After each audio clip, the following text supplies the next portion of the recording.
ঐকিক নিয়ম। ঐকিক নিয়ম মানে হচ্ছে কোনো কিছু একটির মান নির্ণয় করে এটার ফলাফল নির্ণয়।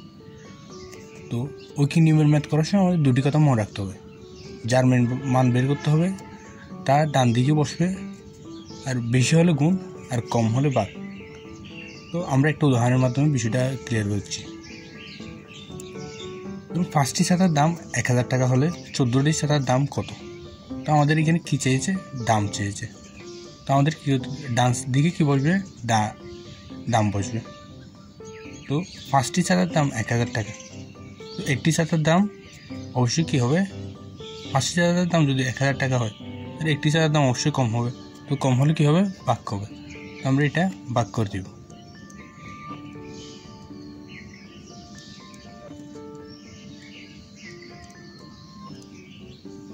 একটি ছাতার দাম 200 টাকা, তো 14টি ছাতার দাম কী হবে? একটি ছাতার দাম যদি 200 টাকা হয় 14টি ছাতার দাম অবশ্যই বেশি হবে। তো বেশি হলে আমরা কী করব? 200কে 14 দিয়ে গুণ করে দিব।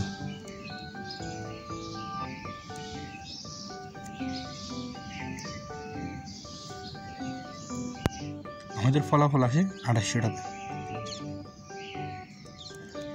এই ম্যাথটাকে আমরা একটু ভিন্নভাবে দেখি। এখানে 1000 টাকায় ছাতা পাওয়া যায় 5টি, 2800 টাকায় কয়টি ছাতা পাওয়া যাবে? এবার আমার জানতে চাই যে ছাতার পরিমাণ। তো আমরা ছাতাটাকে ডান দিকে রাখবো। 1000 টাকায় ছাতা পাওয়া যায় 5টি, 1 টাকায় তাই ছাতা পাওয়া যাবে কয়টি? অবশ্যই কম হবে। তো কম হলে কী করবো? আমরা ভাগ করে দেব। তো 2800 টাকায় কয়টি পাওয়া যাবে? 2800 টাকায় অবশ্যই বেশি পাওয়া যাবে। তো বেশি হলে কী করবো? আমরা গুণ করে দেব।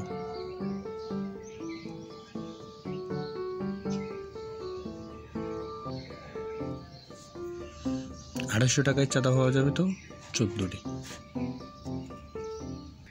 এভাবে আমরা খুব সহজে ঐকিক নিয়মের ম্যাথ করতে পারি।